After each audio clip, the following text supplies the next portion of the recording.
Hi, my name is Madi Mangham, and I'm doing my project over stress, lifestyle, and health.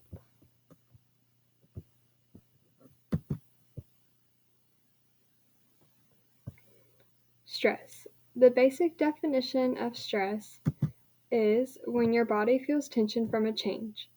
This can be any type of change, whether it is internal or external. Here's some vocab for this lesson. Stressors. A stressor is something that may cause someone to feel stressed. Fight or flight. The fight or flight response is what our body automatically does in a stressful situation. It will decide whether to tough it out or run depending on how dangerous it is. According to the World Health Organization, everyone experiences stress to some degree. The way you respond to stress, however, makes a big difference to your overall well-being. Let's look at some different types of stress. How many types of stress are there? There are 3 main types of stress: chronic, acute, and episodic. Now to explain what the 3 different types of stress are. Chronic stress. Chronic stress is stress that lasts for a long time. It is harmful for your health. This type of stress can be caused by many different things like abuse or a constantly bad environment. Chronic stress can cause many health problems. Acute stress. Acute stress is the type of stress that we experience on a daily basis. This happens when our body feels shocked or threatened. Acute stress comes fast and is gone shortly. This can be done from riding a roller coaster or watching a scary movie. This type of stress may be beneficial for health. Episodic stress. Episodic stress is caused from constant worrying about something happening. It can lead to health problems if it is not taken care of. If someone is overwhelmed or trying to do too much, they may develop episodic stress. This type of stress can be acute stress that happens too often and is causing a problem in your life. Stress. Let's go through some causes and symptoms. Some causes are having health issues or living in poverty, going through a divorce or breakup, dealing with a child, caring for a sick family member, fighting with a parent, or anything really sensitive family related. Going through a big change in your life, or not having any change in your life, like you're stuck in the same spot. Being abused or working in a high pressure job, and these are just some causes. And some symptoms are depression, sleep problems and anxiety, health problems, fatigue, feeling full or hungry often even if you're not, and unable to concentrate.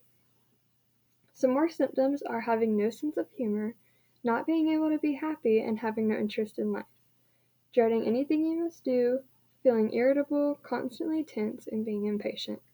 Of course, these are just some causes and symptoms. Stress can also cause headaches. It causes headaches by tightening your neck and head muscles when you get tensed. How stress affects your health. As you can see in the pictures, it affects our health by high blood pressure, heart disease, obesity, and diabetes. How stress affects your mental health. It affects our mental health by sleep problems, overeating, feeling full, depression, memory problems, and aggression. How can stress be a positive thing? Some positive effects of stress are memory, motivation, resilience, alertness, and performance.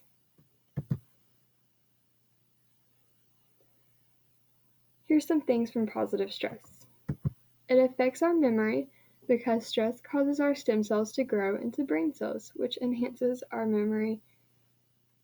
It affects our motivation because it can motivate us by giving us adrenaline to complete a task. A competition or deadline can stress us into completing tasks as well. It helps to make us more resilient because a minor amount of stress can allow your body to learn how to deal with stress. This will help with major stressors. It can also help with alertness. The hormones that we release when we stress cause our heart rate to increase and muscles to be tense.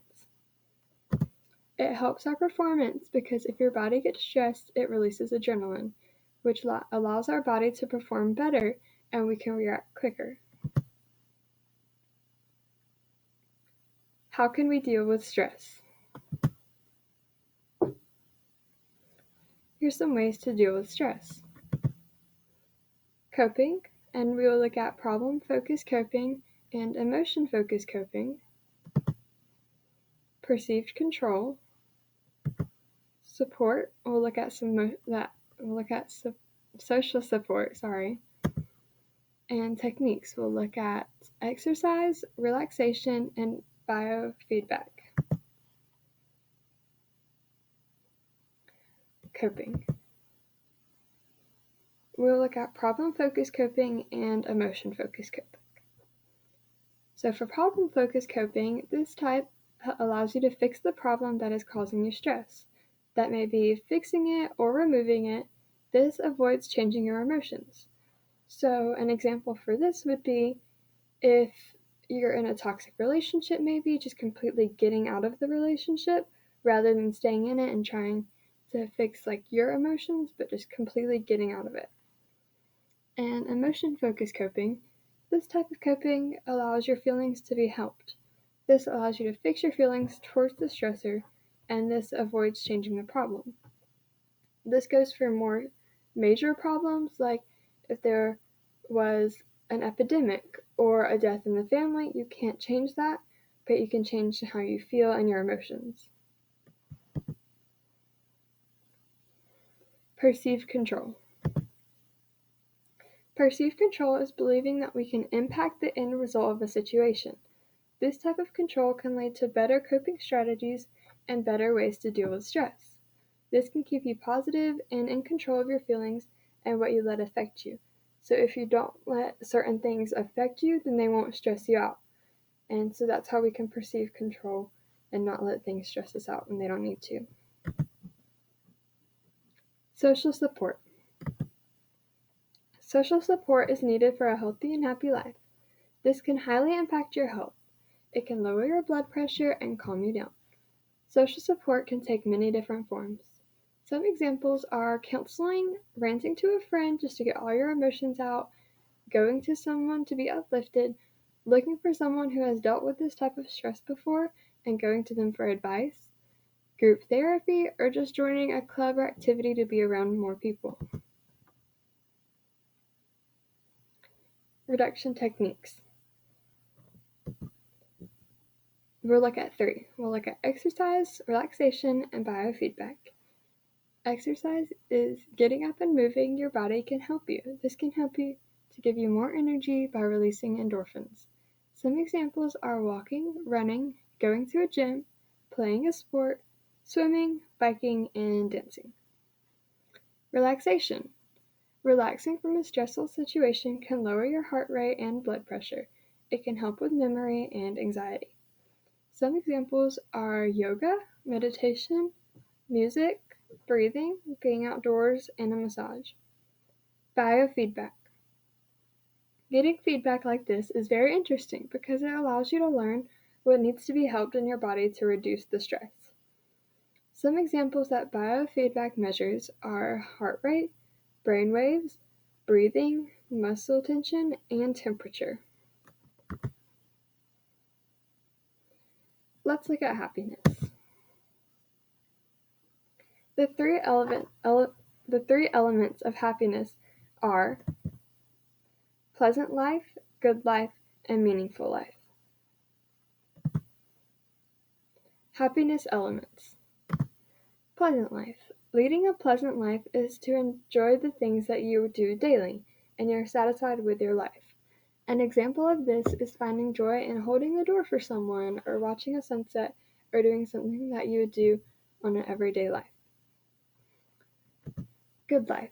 To lead a good life means you use the abilities that you have for good. This could be part of your job or taking care of your family. An example of this is if you're a good singer, then you would sing for people. If you have a sick family member, then you would take care of them. Leading a meaningful life is to help others and do something good for someone. This could be donating or volunteering, working in a charity, anything like that. An example of this is like volunteering with a shelter or someone in your community. Also, like donating toys to children for Christmas or canned food is all an example of that. The 3 types of happiness are life satisfaction, positive feelings, and low negative feelings. Types of happiness. Life satisfaction is to be content where you are with your life. People often get to the spot in their life once they are financially stable and meet their goals in life. You are satisfied with how far you have come and what you have done. Positive feelings are when you are being lifted in many ways. If you have people around you that are supporting you and making you feel included, then you will have more positive feelings. If you enjoy what you do on a daily basis, then your job can bring you up as well. Low negative feelings. Low negative feelings are when you are feeling pretty good about your life. You are on the way to where you want to be, and you think that life is still good, you are staying positive, your life goals are slowly coming together as life goes on. Stress and happiness. While many people do not think of happiness when they think of stress, the two are actually closely related.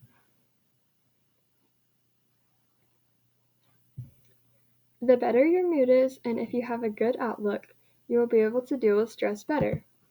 According to Berkeley Greater Good, stress is not only upsetting on a psychological level, but also triggers biological changes in our hormones and blood pressure. Happiness seems to temper these effects, or at least help us recover more quickly. Happiness can almost reverse the effects of stress, which is very interesting to think about. And these are my sources.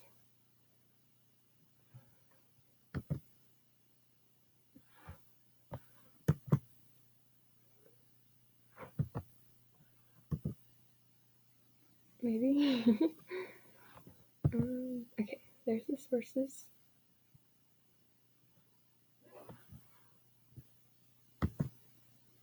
Thank you for watching and have a great day. I will also post my sources with the PowerPoint since it did not show them as clear. Thank you.